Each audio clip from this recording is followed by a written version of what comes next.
Good evening. I'd like to call to order the October 22nd, 2019 meeting of the City of West Palm Beach Historic Preservation Board. Can we please begin with a roll call? Amanda Schuyler. Here. Theodore Aspegren. Let the record reflect that Theodore Aspegren is not present. Kristen Kellogg. Let the record reflect that Kristen Kellogg is not present. Dan Pickney. Here. Takara Chambers. Here. Gabriel Jaroslavsky. Here. Ken Breslauer. Let the record reflect that Ken Breslauer is not present. Reginald Stanbaugh. Here. Nick Casatley. Let the record reflect that Nick Casatley is not present. Thank you. We now move on to the approval of the agenda for tonight's meeting. Are there any changes suggested by staff? Well, I'd like to follow up on the suggestion from the board chair that the window policy actually be moved to the November agenda, just so that we have the input of all board members. And as well, just wanted to make sure for anyone in the audience or on TV that case 19-49, 809 South Flagler Drive is being continued to the November meeting. So it'll be part of the official motion when you approve the agenda for that continuance at the current property owner's request. Okay, thank you.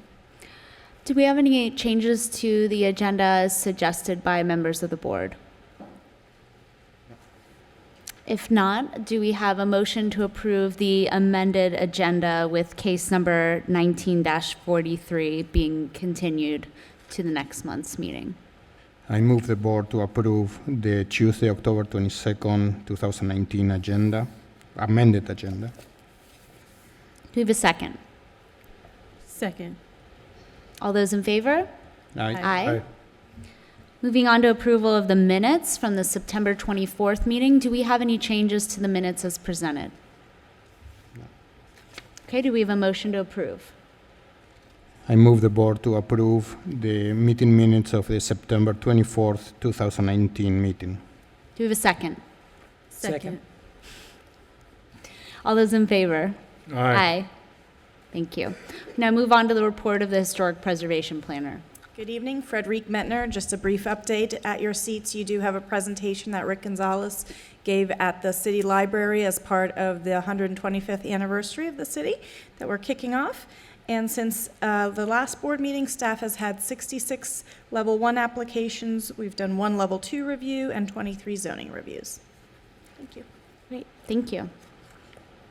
We now move on to remarks by the chairperson. The matters before us this evening are quasi-judicial in nature, which means we base our decisions based on competent, substantial evidence that comes before us.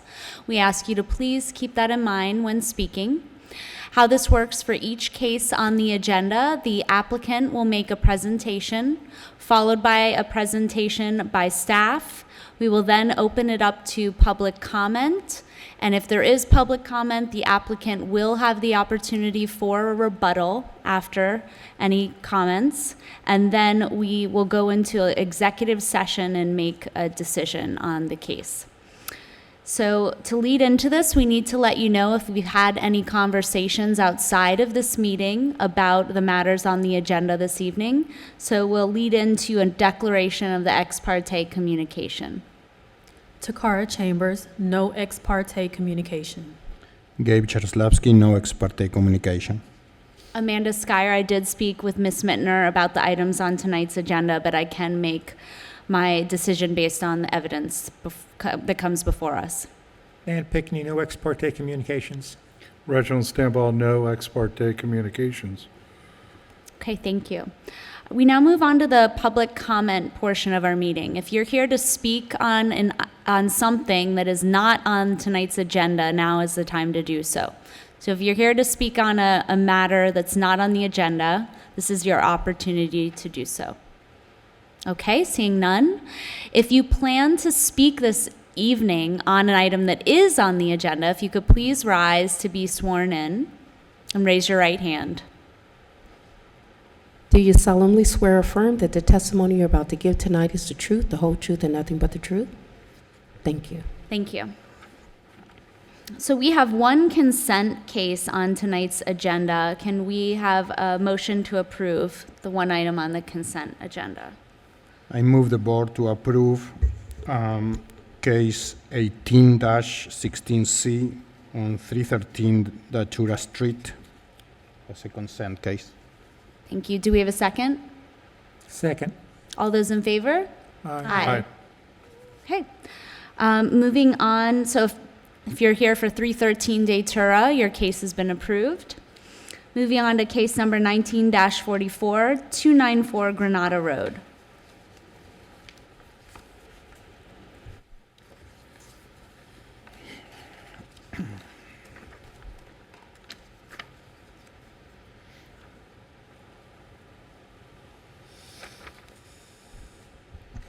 Good evening. My name is George Janitis with Biltmore Contracting, and I'm here for a continuance on 294 Granada.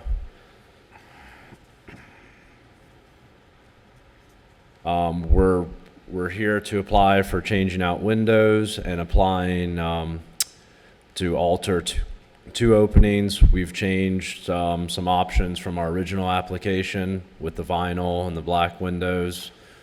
I've spoken with the owner. I've persuaded him to go a different direction. The materials changed from vinyl to aluminum. We're no longer doing black exterior, white interior windows.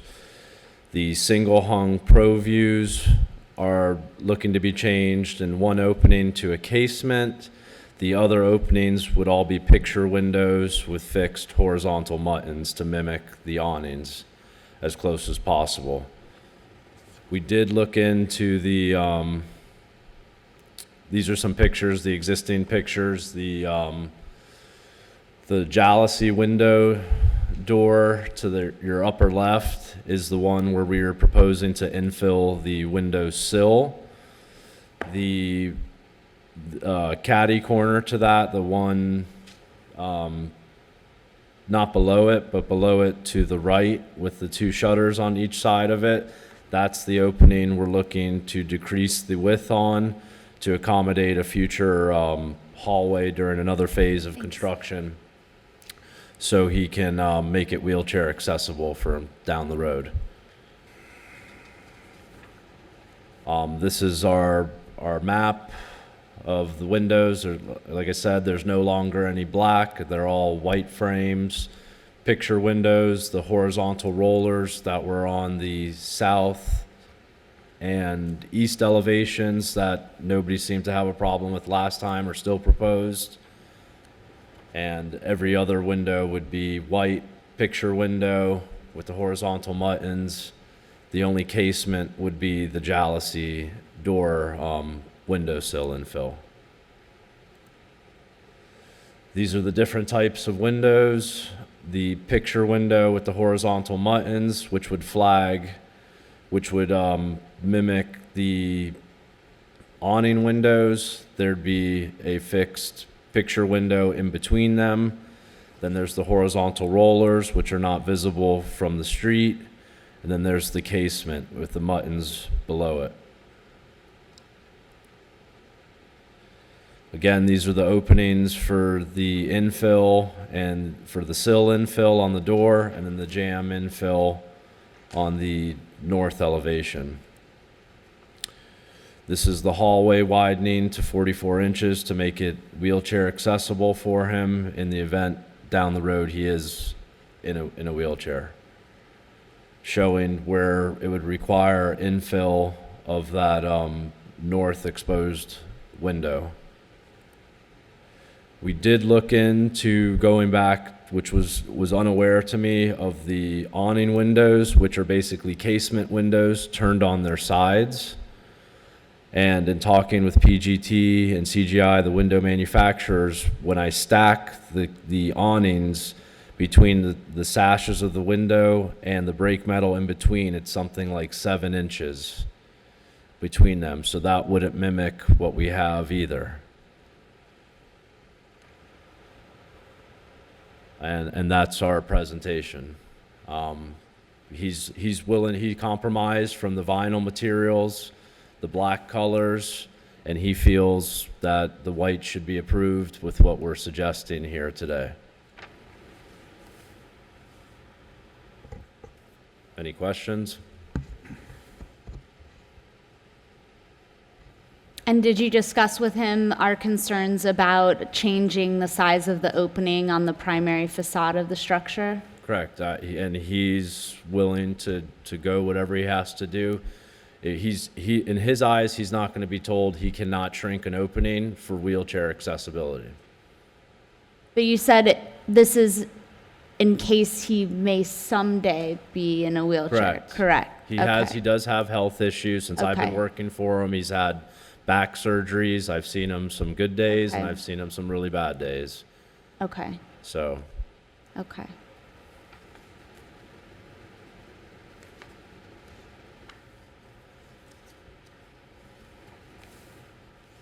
Any further questions of the applicant?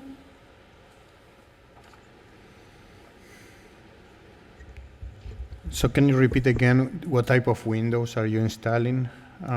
they'd be picture windows with fixed windows on the north facade and west facade that faces Olive and Granada. They would, the center windows that are with no horizontal muttons currently would go back as a clear picture window. We'd do fixed windows on the side and mimic the awnings with horizontal muttons. The windows that are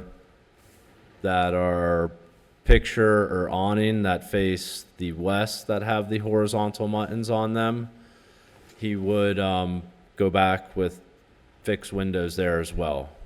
The only casement he's willing to put in is the one that's in the alcove for the jalousie doors. It's not really visually, you don't really see that from the road until you're in his driveway. And the frame color? White, All white. all white.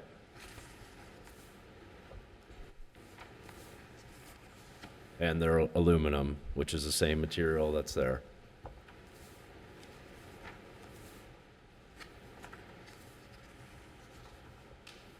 Any further questions of the applicant?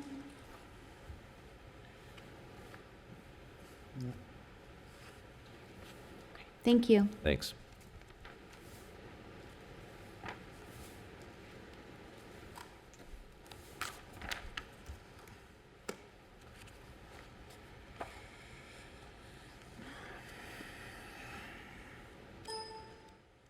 Aaron Borngraber, Historic Preservation Planner.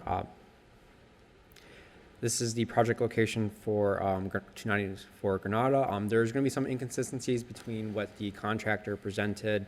They have since updated their information since when I received the information in early October to write the staff report as well as prepare the presentation. So a lot of the material you saw today, I saw earlier today when they submitted their presentation.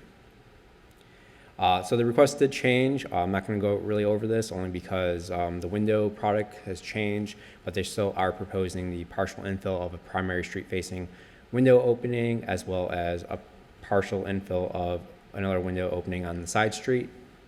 The black frame color is no longer applicable. This is the north elevation from Granada. This is, from Google Street View earlier, and I just want to highlight again that the stone cladding was painted without a certificate of appropriateness approval. This is the white west elevation, and this is the door with the jalousies. This was the updated window list that was provided. They were considering casements or awning windows. The product information that they were doing were a series of casements and fixed casements, and which were a window product. So the staff has reviewed the criteria for alterations, and based on the information that was submitted, it does not comply with the Secretary of Interior Standards 6 and 9, as well as the Historic Preservation Ordinance. And the original recommendation, as last month, was denial of the application for certificate of appropriateness. However, do have the alternative recommendation, which would bring the project into compliance with the Historic Preservation Ordinance, as well as the Secretary of Interior Standards 6 and 9. They are installing aluminum windows, so there is some repetitive nature here. The anodized finish, or black or white, I'm fine with the black. My concerns are primarily the window types as well as the opening modification. Clear glass and external dimensional pyramid muttons. And this recommendation here is for casement windows with a light pattern to match the existing awning windows, as well as a picture window size to match the original picture window. But if the board sees fit, they're more than welcome to just approve picture windows for all those sections of the window. And then the door opening H will be turned into window opening H with a casement with no muttons.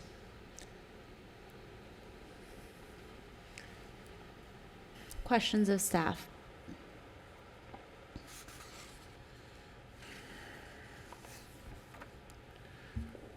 Has the applicant agreed to this? So I have spoke briefly with George beforehand regarding these proposed conditions. However, based on their presentation, if the board sees fit, they can just do picture windows instead of casements and just have that one casement for that one door opening where the job seat currently is. And from my understanding is the property owner, if George, please correct me, is really firm on the window opening modification on the front facade.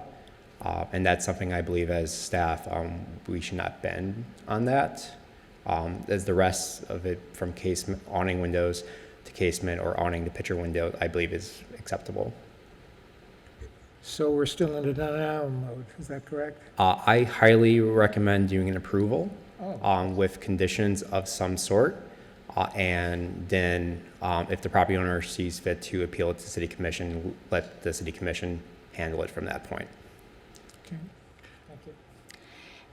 So when you were just explaining the project, you are okay with white, right?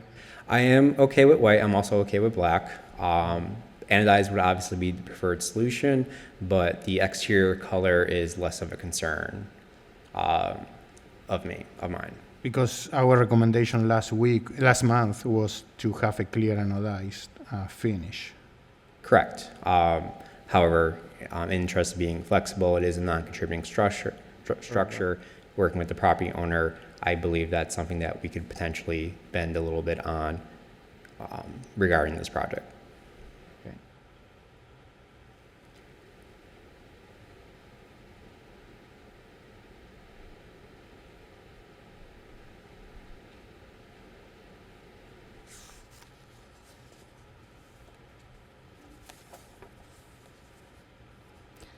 So you're saying for condition number 2, as an alternative, they could just do all picture windows and one casement window where they're changing the door to a window? Correct. So condition 3 can remain the same. Okay. Condition 2 can just be similar language that says picture windows will be sized respectively to the existing awning and picture windows. Are there any egress concerns with like all of those windows being inoperable? I believe I'll leave that question to George. None of them are bedrooms, and where there is a bedroom, I believe those are horizontal rollers, so that should not be an issue. Okay. And while it's not ideal, isn't it possible to place an interior wall in front of a window opening without modifying the size of the window opening? Correct. I have had other projects where they've done similar, and it's just setting that wall back a little bit to create that illusion of there's something actually behind it. Okay. So are you saying now for condition number 2, all we need to do is change casement window to picture window, and the remainder of the language applies? Correct. Okay.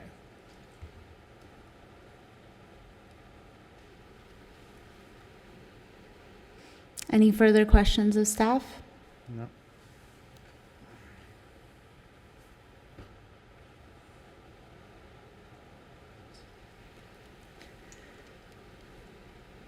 You can carry on. Okay. Okay, thank you. You're welcome. Do we have any members of the public here to comment on this project? Okay, seeing none, we'll go into executive session.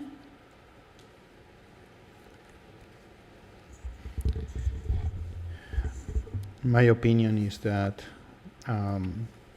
we should accept the white color instead the anodized.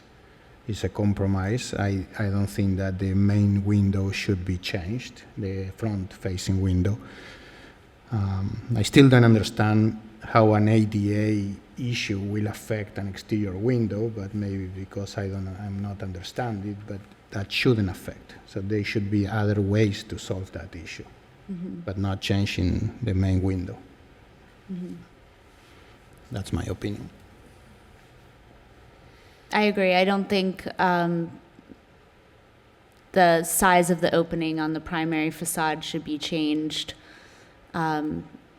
because an interior wall is being installed, and I think there's a way to achieve the design that has been illustrated without making the window smaller.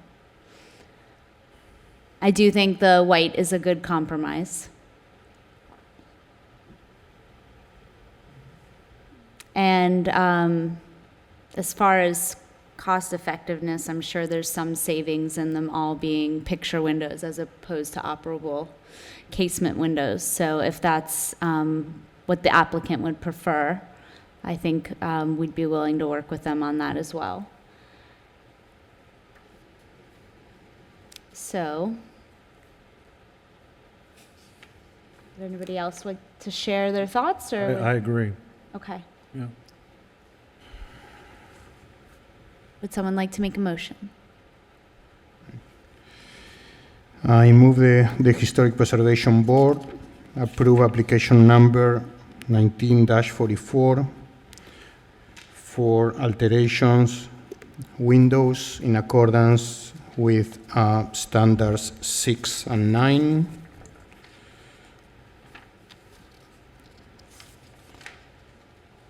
Standard 6 states deteriorated historic features shall be repaired rather than replaced. Where the severity of deterioration requires replacement of a distinctive feature, the new feature shall match the old in design, color, texture, and other visual qualities, and where possible materials. Standard 9 states new additions, exterior alterations, or related new construction shall not destroy historic materials that characterize the property. The new work shall be differentiated from the old and shall be comparable with the massing, size, scale, and architectural features to protect the historic integrity of the property and its environment. The motion is based on the testimony presented along with the application submitted and the staff report, which constitute competent substantial evidence. In addition, the approval of this request is made conditional upon the following restrictions, stipulation, and/or safeguards that I move are necessary to ensure compliance with the purpose and intent of the Historic Preservation Ordinance. The historic preservation element of the comprehensive plan of the City of West Palm Beach, the Secretary of the Interior Standards for Rehabilitation, the additional compatibility criteria set forth in Section 94-49 of the City Zoning and Land Development Regulations. The conditions include the following.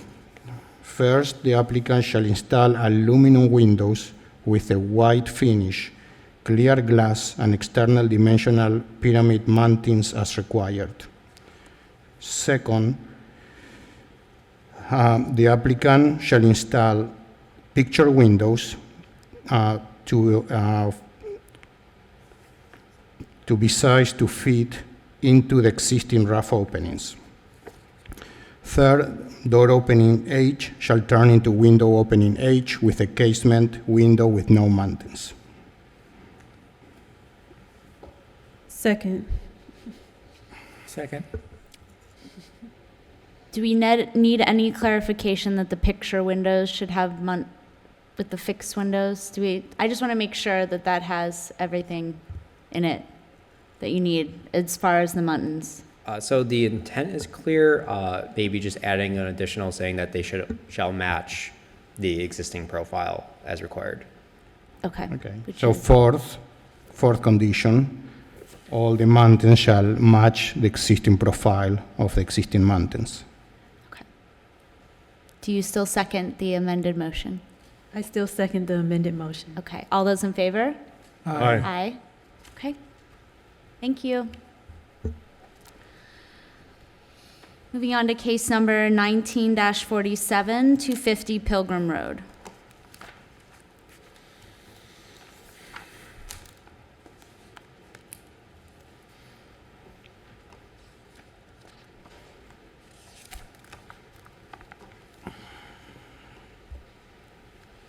Frederic Mittner, presenting case 19-47 for a request for alterations of decorative tiles applied to the exterior of 250 Pilgrim Road.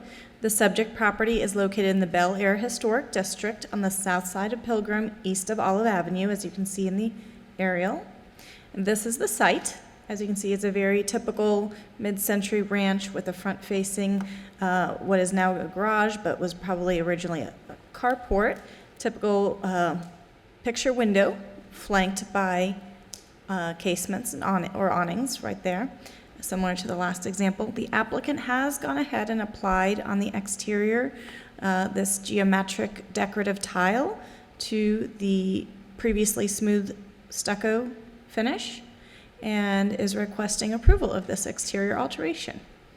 So again, a retroactive approval for applied exterior decorative tiles. You have a zoomed in version there of the pattern. Staff reviewed it based on the compatibility criteria and the Secretary of Interior standards, specifically Standard 9, about not destroying historic materials, features, spatial relationships that characterize the property. The new work should be differentiated from the old, but compatible with the existing historic materials. So in reviewing that, we felt a compromise was appropriate where the decorative tile, given their mid-century modern geometric pattern, would be appropriate if it was retained beneath the windows. That way it's still clear that it was a smooth stucco exterior finish. It could be removed in the future, but it is not as prominent as it is currently. So that is staff's recommendation to the board, that it is an approval with the condition that all tile except under the two windows shall be removed. Questions of staff? No, I think it was a good compromise. Thank you.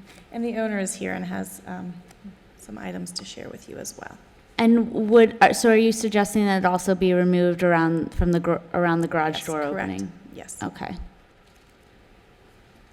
Okay. Thank you. Any further? No? Okay. Sorry. I will. Applicant, would the owner like to speak? Oh, you can go to this one.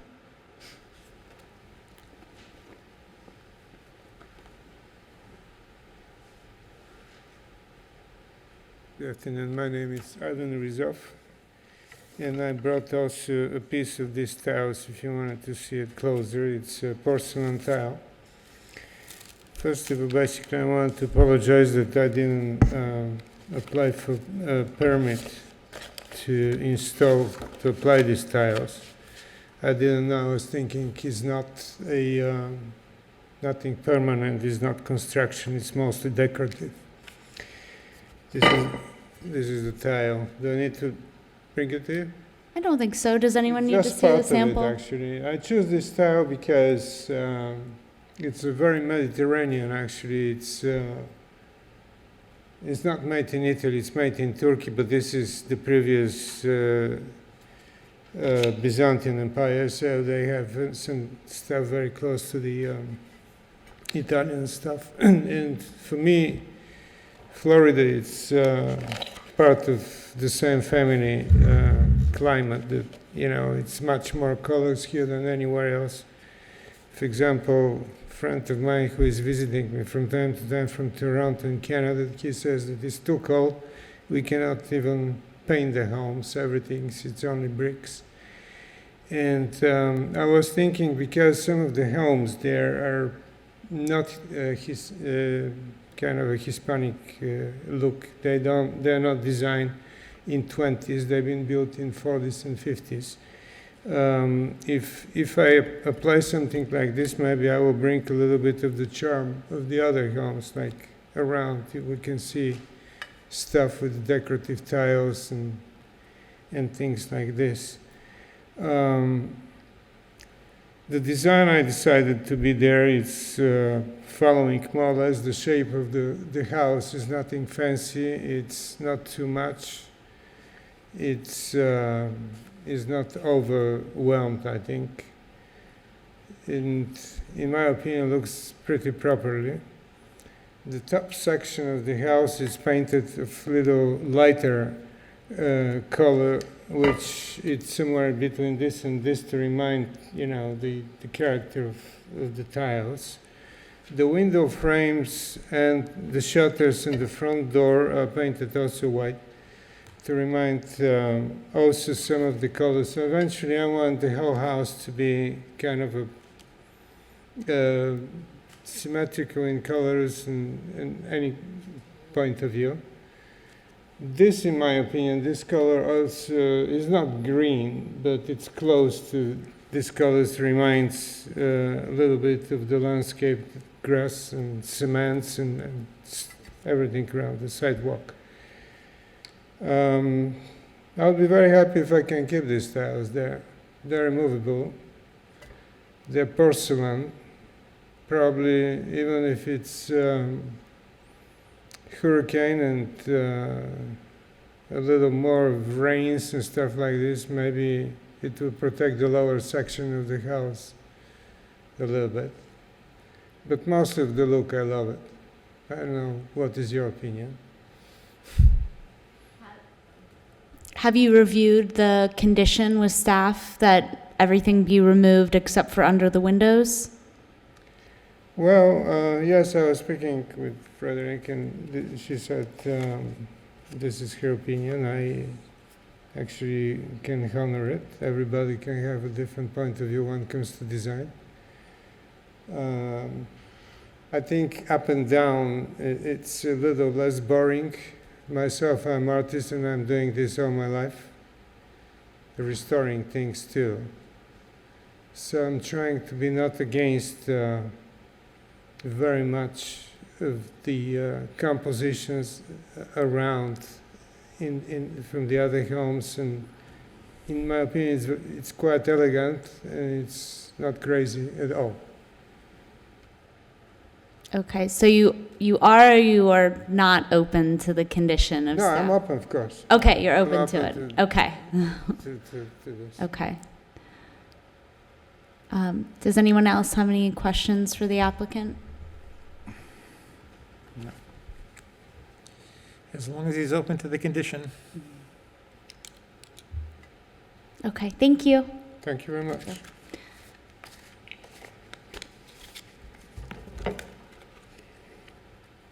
Do you have any members of the public that are here to speak on this item? Okay, seeing none, we'll go into executive session.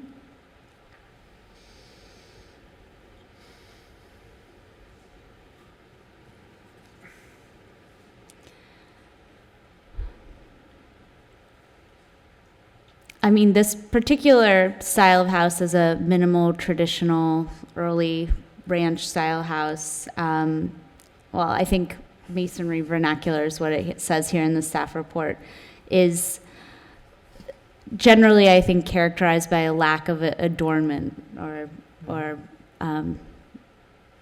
ornamentation.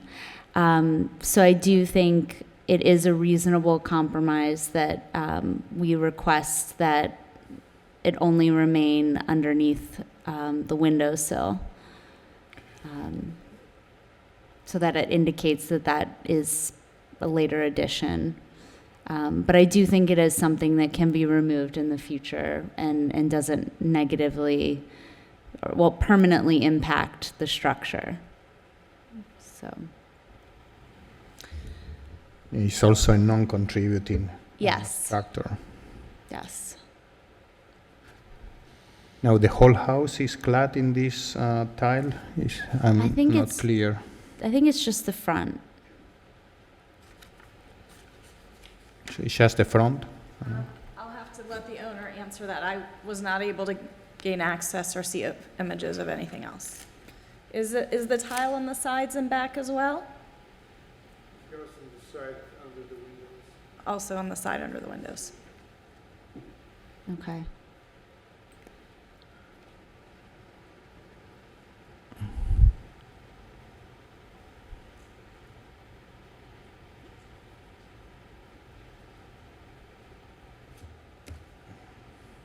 I think we should be primarily concerned with just the primary facade, since that's what shows on the street, and we need to think about how this building and the look impacts the streetscape and how it relates to other resources in the district.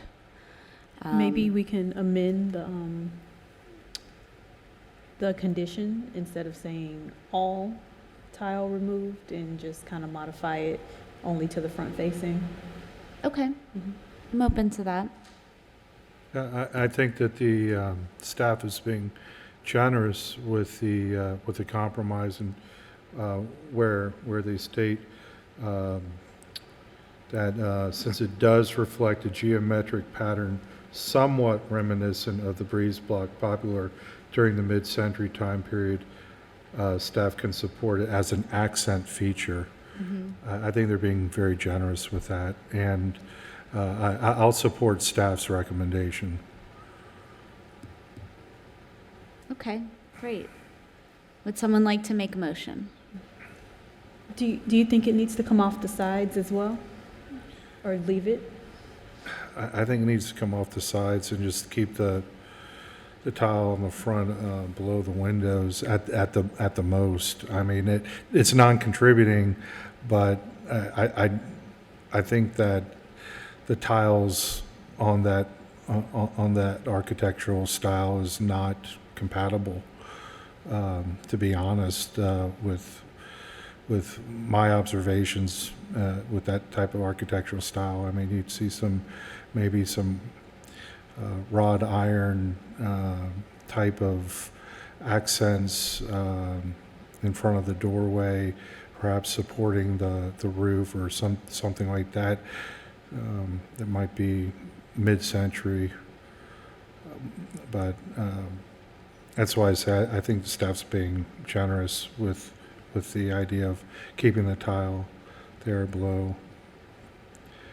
It's already up. It can be removed.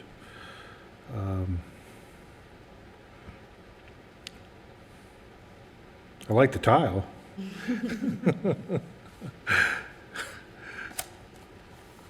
Okay, would you like to make the motion then? I was taking a look, this isn't an ad valorem, No, it's, so it would be new construction, would it not? well, I think that's the same motion, the ad valorem. So that first motion is granting of approval for alterations, additions, or tax exemptions, I'll give so. it a shot. It's my first motion. Let's see. I move that the Historic Preservation Board approve application number 19-47 for alterations in accordance with the standards as set forth in Historic Preservation Ordinance number 3554-02, standard number 9. The motion is based on the testimony presented along with the application submitted in the staff report, which constitutes competent and substantial evidence. The condition that is imposed would be the condition that all the tile except under the two front facing windows be removed.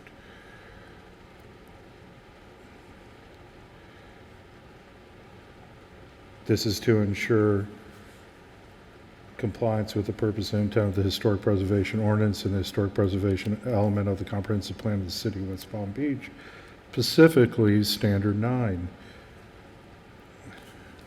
I incorporated in by reference. Is that okay? I don't have to spell it out? Okay. Okay, do we have a second? Second. All those in favor? Aye. Aye. Okay, motion carries. Thank you.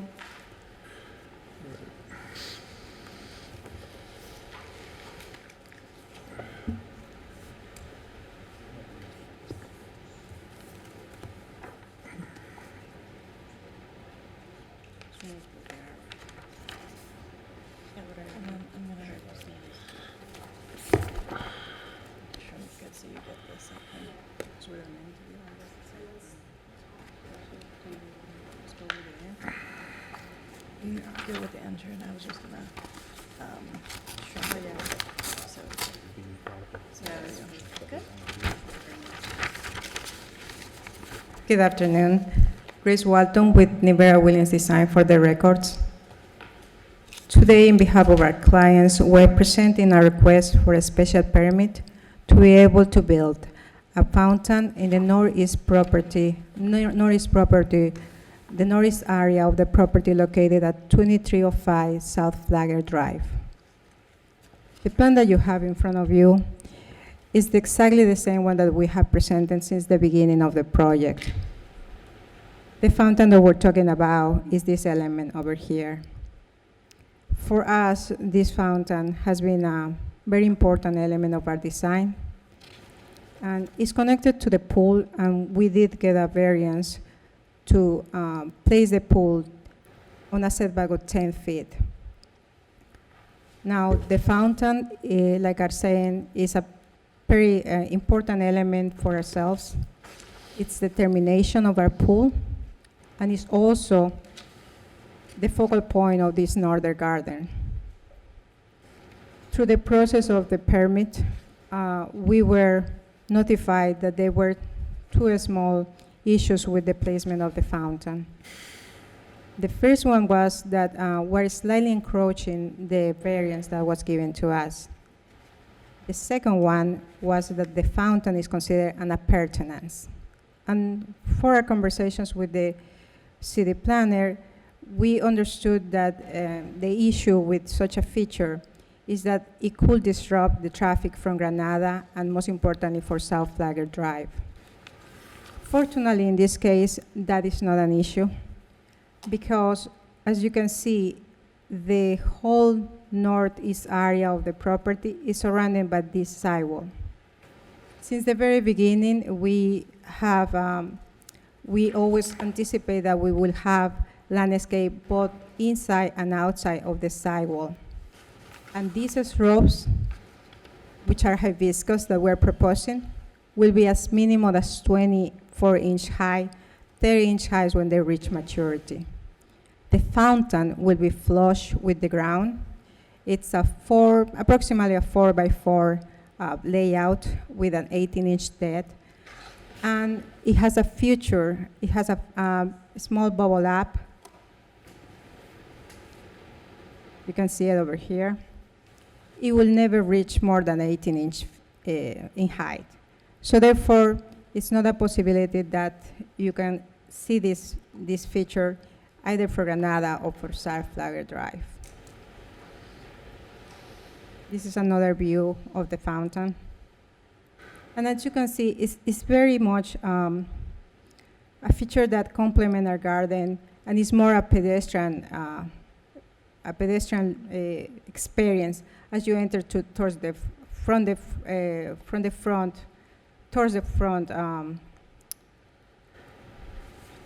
entrance. So basically, you will spot it just as you enter to the front entrance and as you see to the eastern area of the property, never from the either Granada or South Flagler Drive. At this point, the house is erected. The pool has been poured to the point that it's been allowed. So obviously we cannot slightly move the fountain at this point. For all these circumstances, we kindly appreciate it if you grant us to continue with the build of this fountain that has been, since the very beginning, part of our design. And with this, I conclude my presentation. Thank you. Thank you. Do you have any questions of the applicant? It's very clear. You might have said it. Is that a swimming pool or a reflecting pool? This is a swimming pool. But not the portion that is in... Correct. So basically what we did is we have a connection through a small rivulet, then a spill over, and then it comes to another rivulet to connect the fountain, which again is just 18-inch depth and is basically flush with the ground. Can you go back to the other picture? Sure.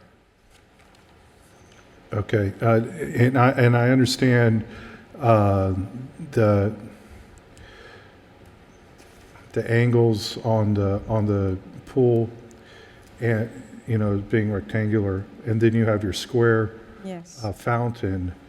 And, you know, my only question is, since you're talking about a curve around border, Yes. what was the thinking behind going square to abut around border rather than make that a round fountain? Albeit I understand that everything else is rectangular and square and with those angles, but it would appear to me that there may be a change there because of that corner going into a round curve. Yeah, you are absolutely right when you say that the whole geometry of the house, especially in Right. this corner, is square. Right. So it really, in terms of layout, it wouldn't make sense for us to have a circle instead of a square. That being said, even if we have that kind of shape, we still will encroach slightly the area that we're talking about. Right. From a functional purpose in landscaping and going up to that curve, there's less pedestrian access. That's what I'm just taking note of. I totally understand Yeah. the point of continuing the angles and the geometry of it. And to be honest with you, this is a focal point, really. It doesn't, you know, it's basically a visual element, very, very subtle. That's my only comment. Thank you.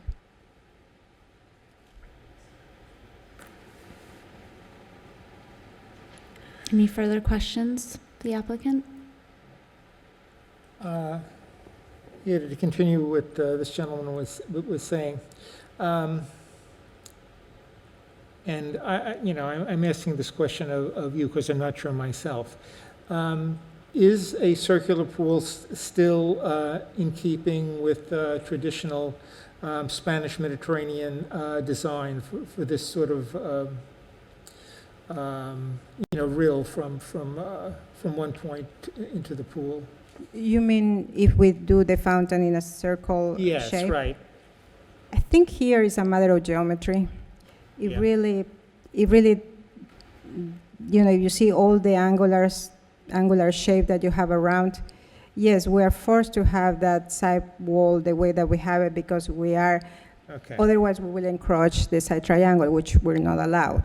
Yeah, I understand. And that's basically the only reason that corner is the way that it is. Mhm.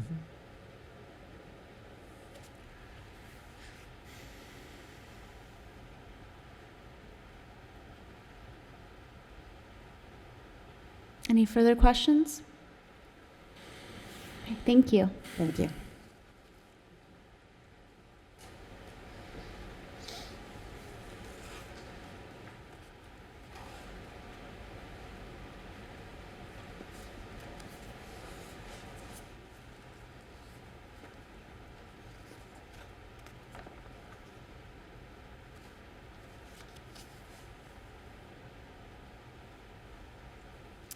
Frederique Mittner, just continuing the presentation for case 18-53A. It has that A because it is an amendment to a previously approved Class B special use for now for an appurtenance location, as well as the setback waiver that the applicant previously received on in September 2018 for the swimming pool at 2305 South Flagler Drive.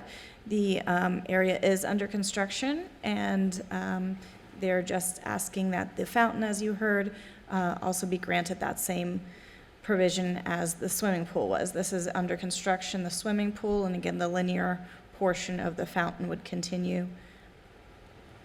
Again, Flagler Drive does curve here, and so by retaining this open space at the front, it actually improves the visual presence as you head southbound. So the request is for an 8'4" setback, which would require a waiver of 16 feet -8 inches because 25 is required. So again, Class B is the special use in our code for the location in the front setback. The waiver is for the specific setback. And again, that would be the 8'4".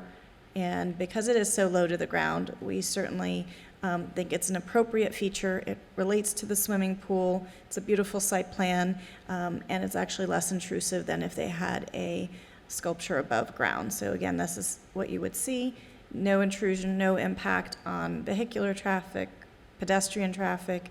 Again, it is very at grade and unobtrusive, so staff, this is the location of it, and staff is recommending approval of the amended Class B. We do find that it meets the general use standards, the residential district standards, the waiver standards, and the additional standards all outlined in the staff report in your packet. Thank you. Any questions of staff?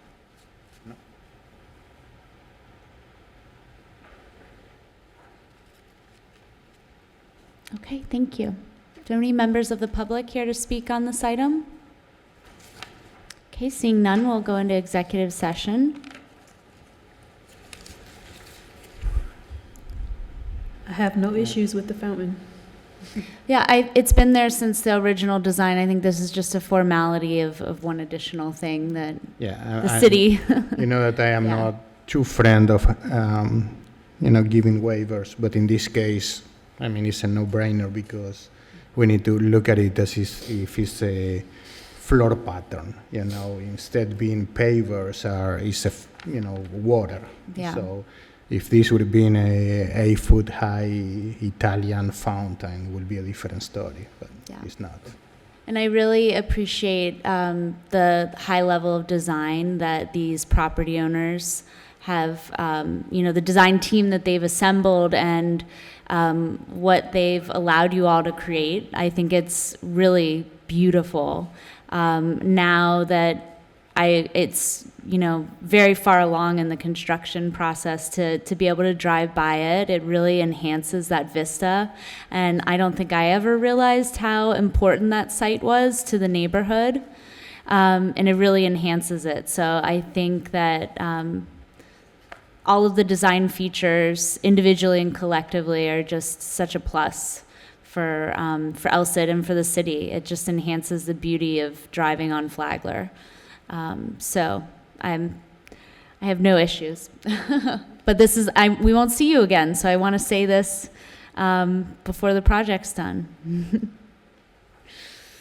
So do we have any further comments, or do we have a motion? I'll make the motion.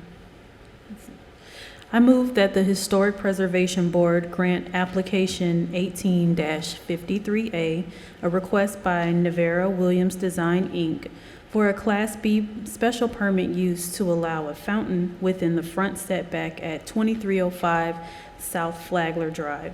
The motion is based upon the testimony presented along with the application submitted in the staff report, which constitute competent, substantial evidence.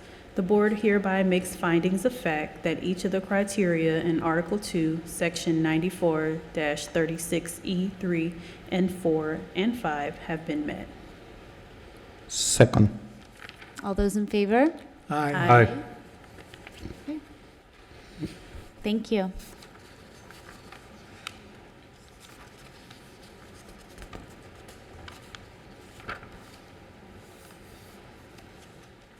Okay, moving on to case number 19-50, 520 Flamingo Drive.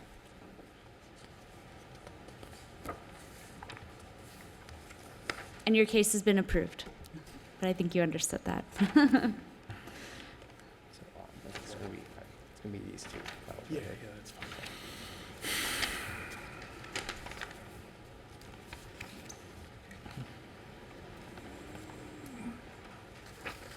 Good afternoon. My name's Rob Miller. I'm the owner of the property at 520 Flamingo Drive.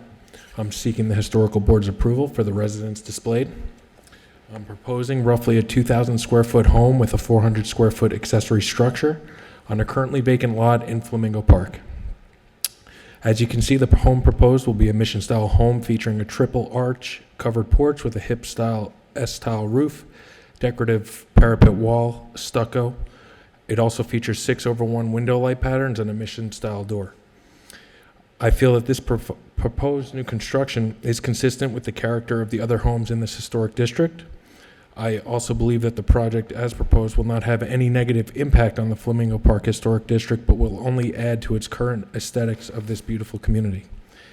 It will also help maintain the neighborhood's integrity while adding to the property tax basis.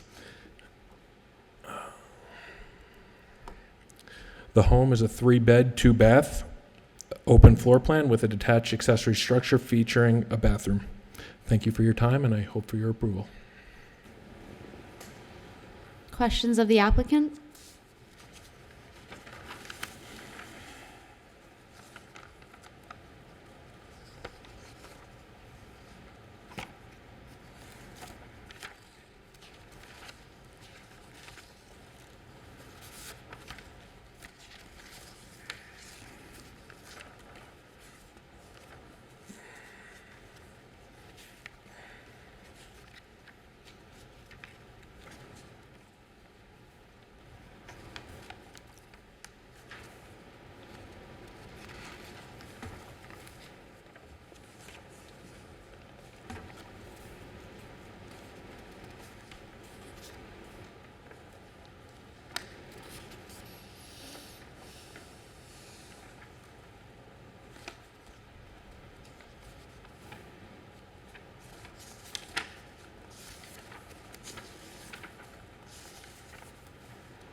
What is the material of the windows? The material will be aluminum. Okay. And with the raised mutton. I'm sorry? With the raised muttons. Okay. And the finish? The finish, as far as the color, Mm-hmm. bronze. Okay.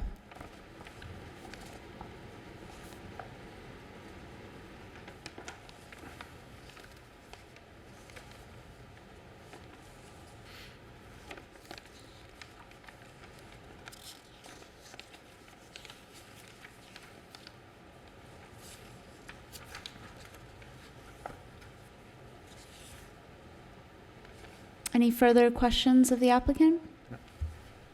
Okay, thank you. Thank you.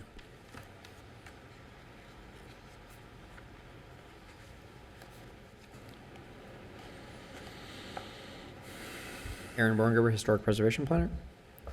This is the project location for 520 Flamingo Drive. This is Florida, and this is Flamingo, and this is right in towards the edge of the Flamingo Park Historic District.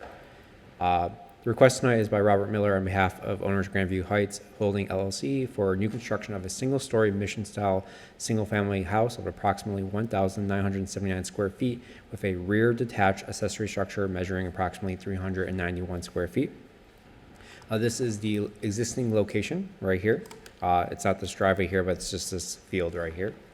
The image on the left is the property immediately to the east, and this is the property on Florida that is immediately to the west and faces towards Florida.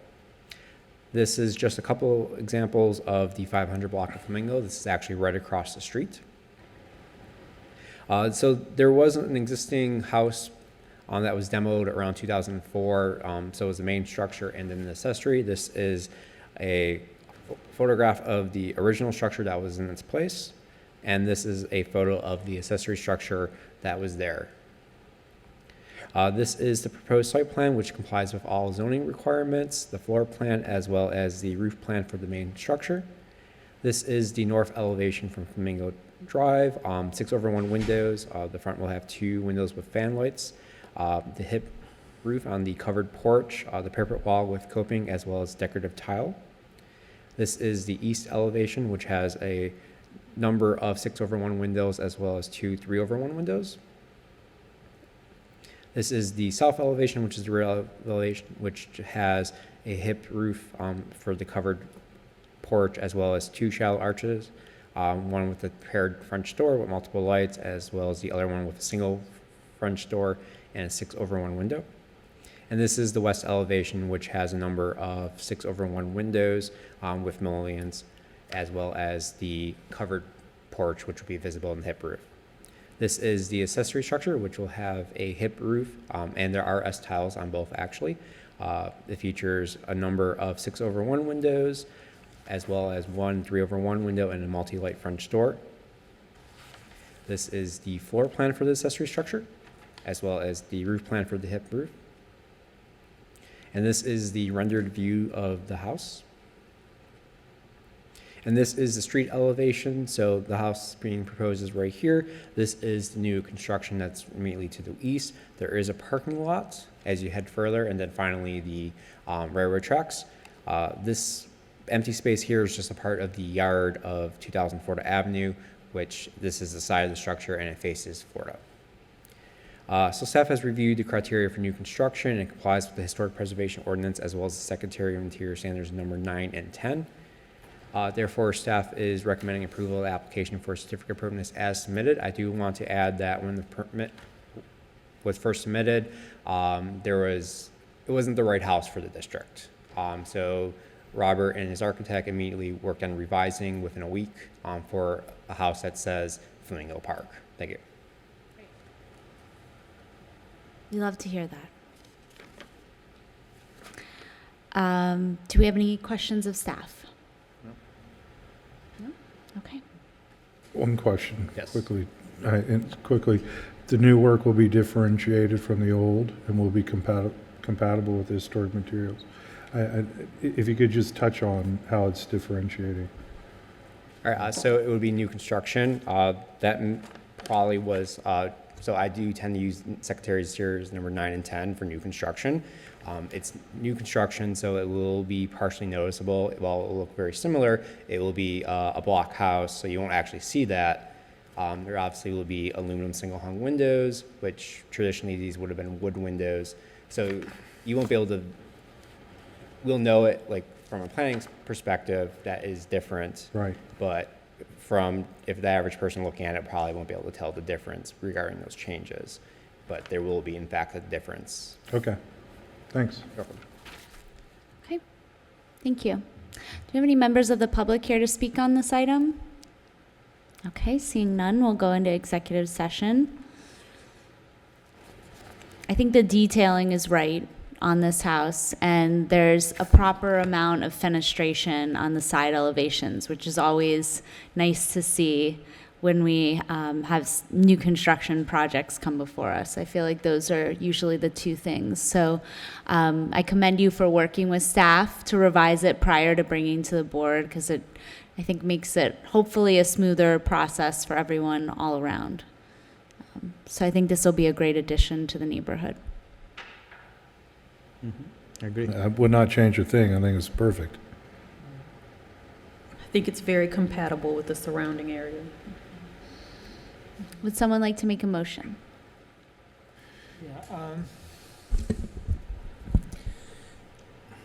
I move that the Historic Preservation Board approve application number 19-50 for new construction in accordance with the Secretary of Interior's standards for rehabilitation, specifically standards 9 and 10, which state new additions, exterior alterations, or related new construction will not destroy historic materials, features, and spatial relationships that characterize the property. The new work will be differentiated from the old and will be compatible with the historic materials, features, size, scale, proportion, and massing to protect the integrity of the property and its environment. Standard 10 states, new additions and adjacent or related new construction will be undertaken in such a manner that, if removed in the future, the essential form and integrity of the historic property and its environment would be unimpaired. Second.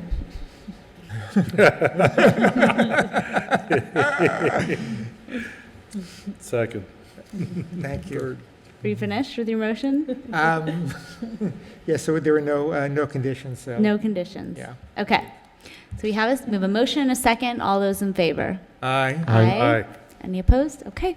Aye, Project aye, aye. approved. Good luck. Moving on to case number 19-51, 220 Dyer Road.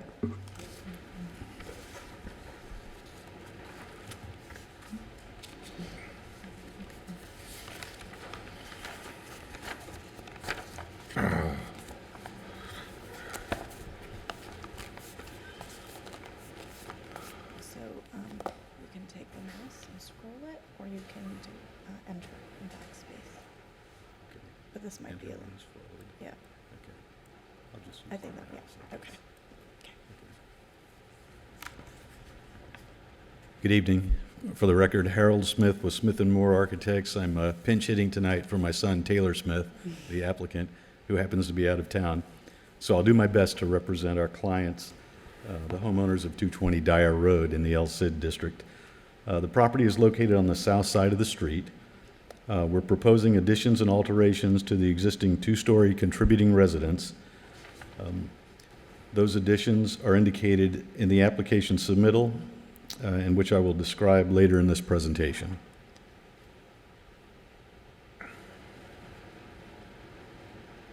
Success. Looking at the surrounding context, these are streetscape photographs of the north side of Dyer Road moving west to east. These are additional photographs of the north side of Dyer Road moving west to east, showing a variety of 1- and 2-story homes, primarily of colonial or Mediterranean styles. Let's see.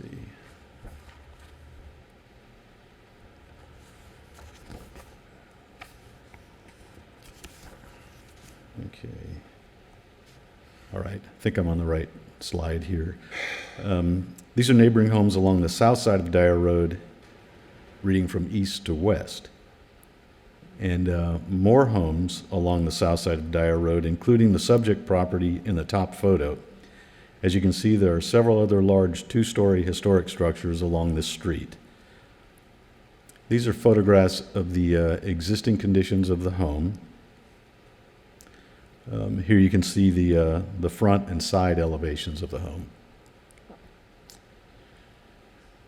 These are photographs of the existing conditions showing the rear elevation and the existing swimming pool, which is planned to be reconfigured.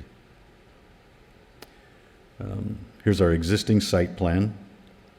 Now, the house was originally a 1-story CBS structure constructed in 1950. The home was substantially altered in 2003 to 2004 when the second story was added and the house was given its current aesthetic. The proposed site plan shows the planned additions, which include an 855 square foot second floor master suite addition. That's in this area right here, which is stepped back from the main facade of the house to differentiate the existing from the new, and located entirely above the existing 1-story building footprint. Here you can also see at the rear of the property our proposed 545 square foot 1-story cabana and loggia, as well as the reconfigured swimming pool. The proposed additions meet all applicable zoning regulations. The first floor materials removal plan, which indicates minor modifications to the fenestration on the rear of the house and minor changes to window locations on the east elevation of the house.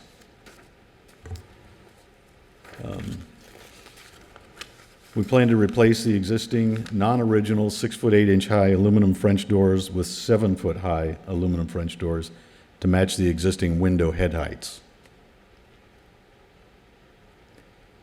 This is our proposed first floor plan showing those minor changes to the east side and rear facades. Again, the east side fenestration changes and the rear facade, where those doors will be brought in at a 7-foot height to match the window head heights. Here's our second floor materials removal plan, showing the portion of the existing non-original roof to be removed to accommodate the master suite addition. Record drawings indicate that this portion of the roof structure was reconfigured during the substantial remodeling in 2003 to 2004 and is not original to the home. The proposed second floor plan showing the master suite addition, that's all in the southeast corner of the house, or excuse me, southwest. Again, the mass of the addition is located toward the rear of the existing mass of the house, being treated in a secondary manner to the existing mass of the home. Here are the existing and proposed front or north elevations. By adding secondary roof framing above the existing ridge, that would be in this area up here, We're simplifying the form of the roof over the existing residence. This gives the house a more traditional roof massing, keeping in greater conformity with the form and massing of the neighboring structures. Please keep in mind that the entire second floor of the house is non-original and was added during the early 2000s. You can see the differentiated and subservient mass of our proposed addition on the right, above the garage, which is placed approximately 14 feet beyond the front principal facade of the existing home. The existing and proposed west side elevations showing the second floor addition above the garage wing, as well as the rear cabana addition. The cabana will not be visible from the street. These are the existing and proposed rear or south elevations. The materials, detailing, and finishes of the addition will match the existing. Existing and proposed east elevation showing the minor changes to the first floor windows, as well as the proposed cabana loggia in the background.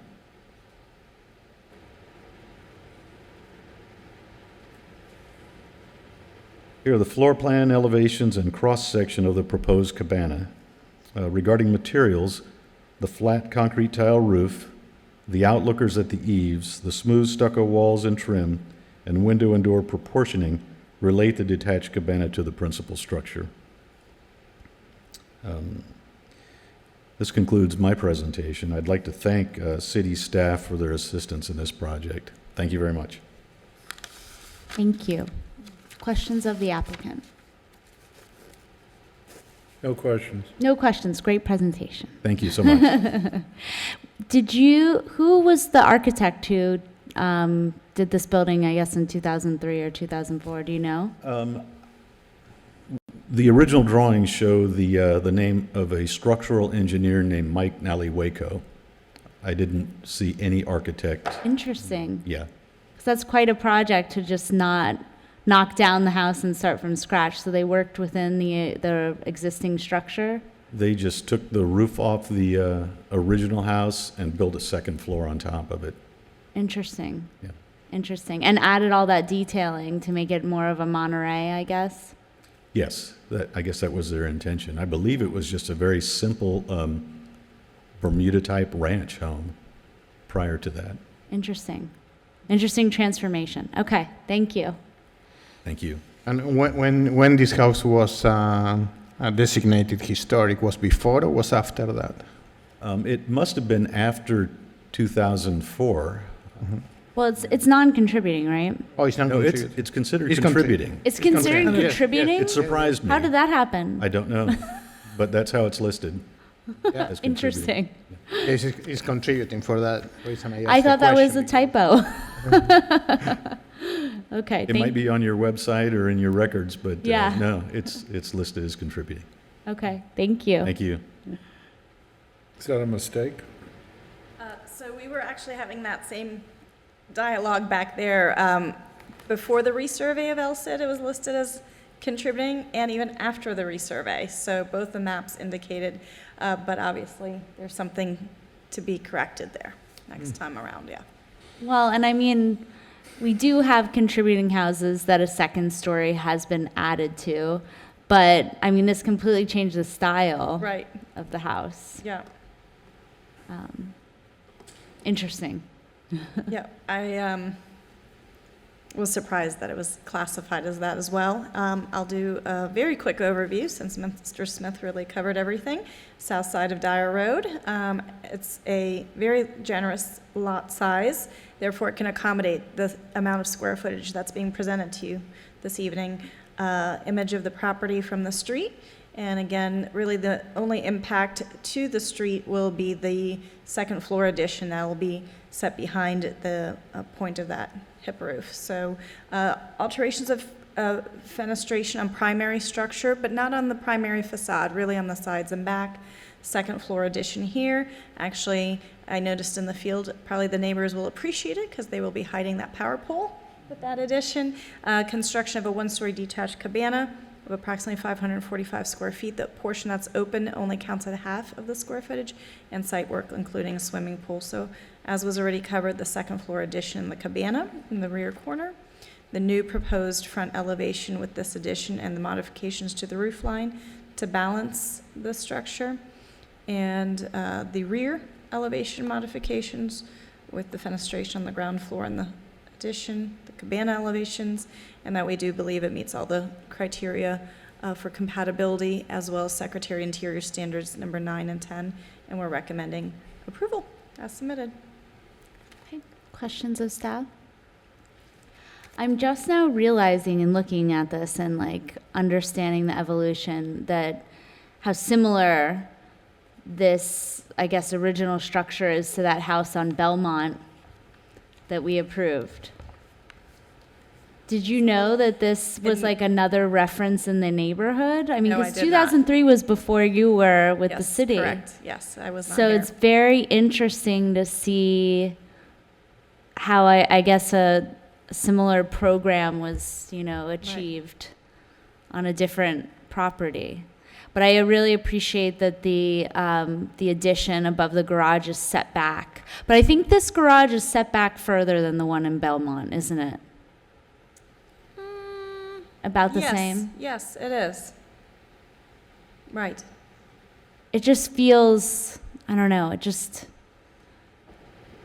I would not have guessed that this was a ranch prior, in a previous life. Yeah. So, anyway, okay. Any questions of staff? Okay, none, thank you. Do we have any members of the public here to speak on this item? No, okay. We'll move into executive session. I think it's well done. We'll note this in the future if we have another ranch house that someone wants to add a second floor to. I think this is a pretty good example. And as I said, I like that the addition above the garage is set back, so it can still read the structure somewhat. Do we have, would someone like to make a motion or any further discussion? I can make a motion.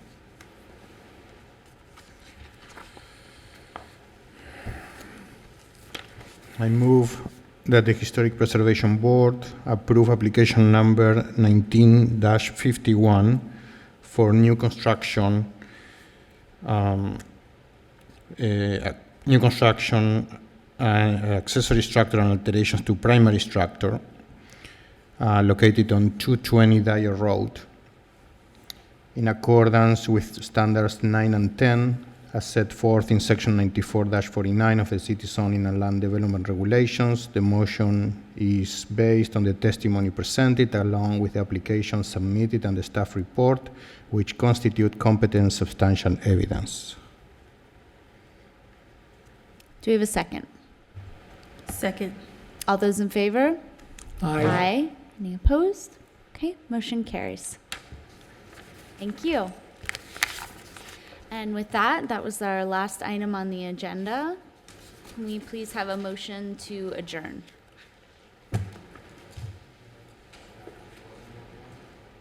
Oh, yes. Thank you for reminding me. So Gabe had a question. So, in the case that we approve with conditions, let me find it, please. It was the It's- 2-9. It's 294 Granada Road. I think that the conditions, and from what I read, are not clear enough to indicate that we are not approving the redoing of that front window on the house. So I don't know how we can I add think that. the intent was very clear in the discussion, and I think the second portion of the.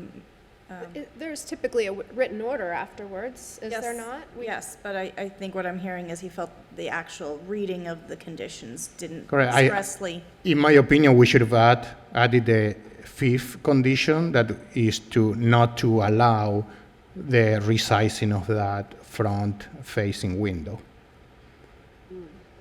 But I think we can capture that even with the wording that was utilized. Okay. Okay. Based on the request. And you'll follow up on that and make sure that it's not done.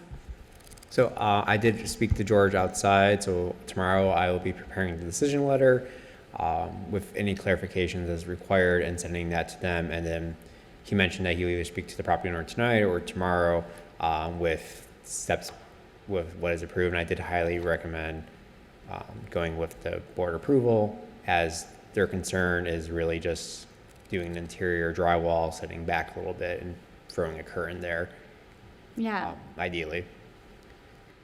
Yeah, I don't, yeah. Yeah. I won't say anything else.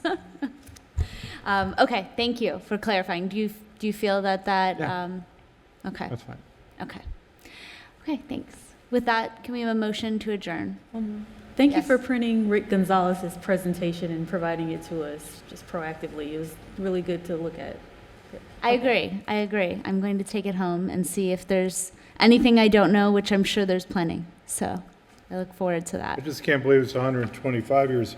I remember when it was 100. Well, that 25 went fast. Okay. Also, it's nice when I see projects that I work myself. So now I move that we adjourn. Okay, Second. all those in favor? Aye. Okay, thank you.